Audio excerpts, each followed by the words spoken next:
Hello students, मैंने आपको part 1 में इंट्रोडक्शन दिया था टेंसेस का। फिर मैंने कुछ एक्सप्लेन करा आपको। पार्ट 2 में पार्ट 3 आपके सामने मैं आया हूँ।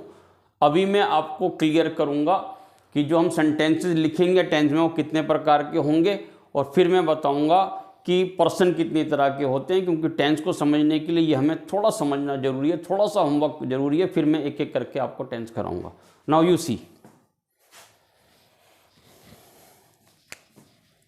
Types of sentences. Types of sentences. Sentence कितनी तरह के हैं जो मैं आपको बताऊंगा।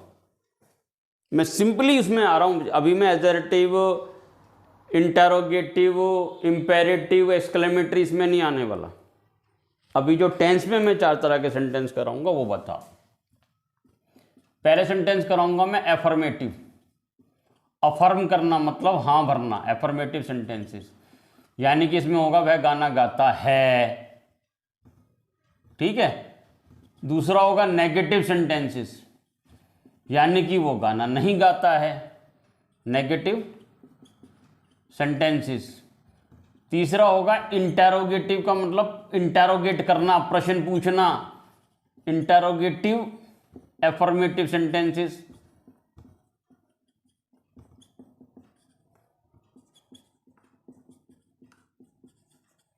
और चौथा होगा इंटेरोगेटिव नेगेटिव। प्रश्न 2 तरह से पूछे जाते हैं, जैसे मैं बताता हूं आपको।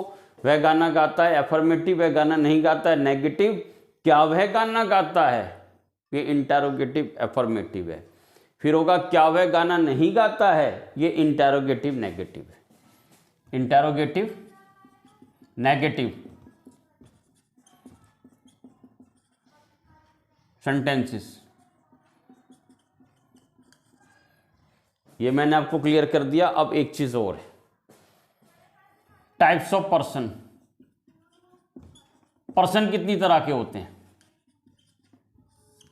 अगर आपसे कोई पूछे आज के बाद पर्सन कितनी तरह के होते हैं, तो आपका सिंपल जवाब होगा 3 तरह के पर्सन होते हैं। पहला फर्स्ट पर्सन, फिर सेकंड पर्सन, फिर थर्ड पर्सन। ये सभी कंसेप्ट ना, ये सभी बातें मुझे टेंस शुरू करने से पहले ही आपको बताना है। These will help you in better understanding of tenses, ठीक है। फर्स्ट पर्सन होता है आई एंड वी, सेकंड पर्सन होता है यू, थर्ड होता है ही, शी, इट, दे, ठीक है ना। या इनके अलावा कोई भी सिंगुलर, कोई भी प्लूरल। अब मेरी बात सुनिए, हमने इनको ऐसे कैटेगराइज क्यों किया है, ये समझना बहुत जरूरी है आज। आई माने होता है मैं, वी माने होता है हम। मैं लिख भी देता हूं, मैं, आई माने, वी माने हम, यू माने तुम, या आप भी कहते हो इसको आप। और इन तीनों का मतलब होता है वह। बट ये ही आता है जो पुरुष जाति है, यानी कि जो मैस्कुलिन है। और जो हम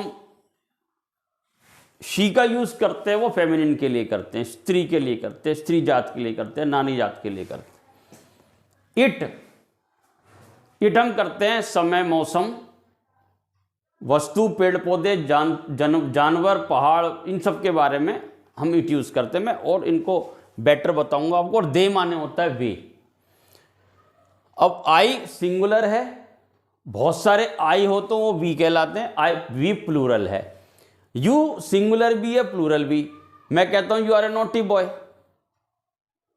एक लड़के को कह रहा हूं you all boys are naughty, तब भी मैं यू कह रहा हूं।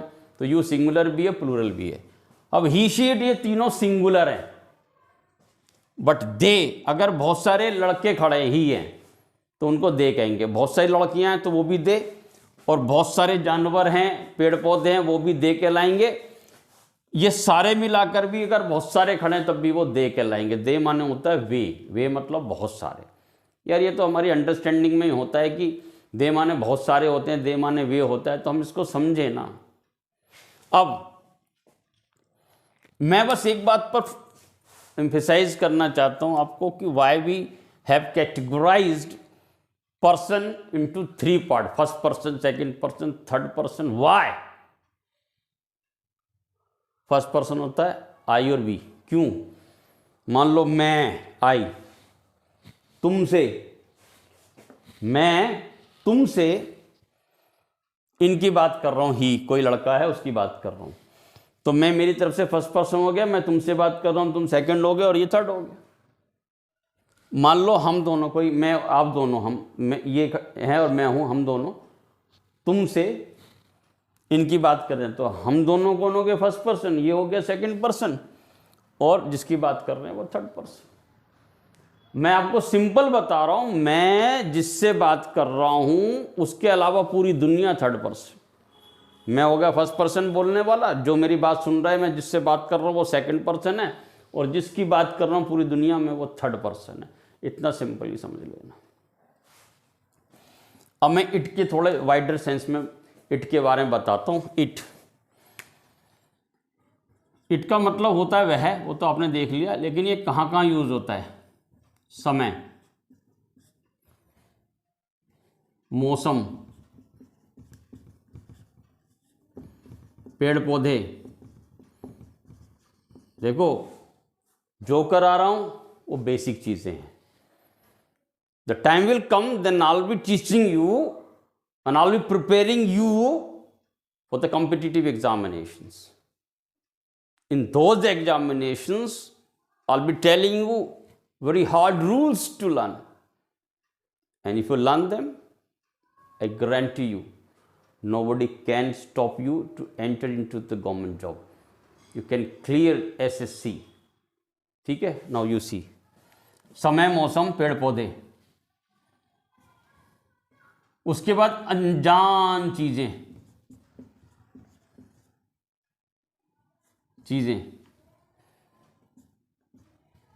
ठीक है, अनजान चीजें जिनको हम जानते नहीं हैं।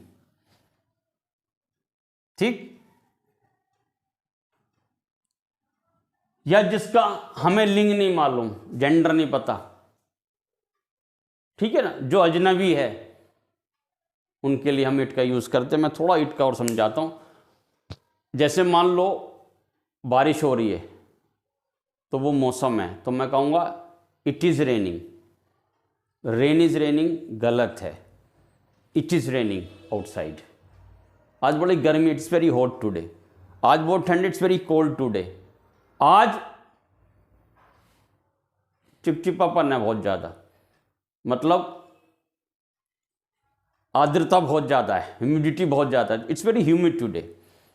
आज सूरज निकला हुआ, it's Sunny day, it is Sunny today, या इट इज सन्नी डे। ठीक है, एक तो इट का ये यूज हो गया। पेड़ पौधों के लिए it is a banyan tree, it is a Neem tree.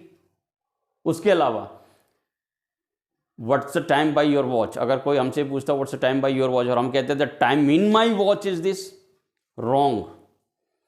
वो हमसे पूछ रहा समय क्या हुआ, हम कह रहे मेरी घड़ी में इतना बजा है, तो आपकी घड़ी को आपने मतलब उसमें सेल ही नहीं डाला हुआ, चल ही नहीं रही, तो मेरी घड़ी में क्या? आप वो पूछ रहे समय बताओ, आप बोलो मेरी घड़ी में इतना बजा है, आपकी घड़ी 1 करोड़ साल से नहीं चल रही है, वो समय पूछ रहा है, उसको वो बताओ, तो आपको बोलना चाहिए it is 9:30, it is 10 o'clock। ठीक है, अच्छा। उसके बाद मान लो हम किसी के घर जाते हैं, हम नॉक करते हैं दरवाजे पर, तो अंदर से आवाज आती है who is on the door, तो हम कहते हैं it's me Rahul, it's me. अपने आप को हम इट कहते हैं, क्योंकि वो आदमी हमें समझ नहीं पा रहा हम कौन है, तो जो अजनबी है उसके लिए भी इट यूज़ करते हैं। हम कहीं पे न्यूली बॉर्न बेबी है उसको देखने के लिए जाते हैं, हम बच्चे को देख के कहते हैं इट्स वेरी क्यूट बेबी। हम इट इसलिए कह रहे हैं कि हमें उसका जेंडर नहीं मालूम, हमें बॉय है गर्ल है नहीं मालूम, तब तक हम उसे कहेंगे it is a very cute baby. ठीक है ना? तो अजनबी लोगों को हम इट कह, जैसे मैं किसी के पास जाता हूँ, वो किसी दोस्त से अपने बात कर रहा है, दोनों खड़े होकर बात कर रहे हैं और मैं बीच में गया, उसी समय वो दोस्त चला गया, मैं पूछ रहा हूँ हु इज़ इट, ठीक है, ये कौन है। मैं उसको इट इसलिए कह रहा हूँ कि वो मैं उसको जानता नहीं। तो जो अजनबी चीज़ें हैं जिनके बारे में हम नहीं जानते उसको भी हम इट कहते हैं। तो इट का वाइडर यूज़ है, हर टॉपिक हर चीज़ का वाइडर यूज़ है।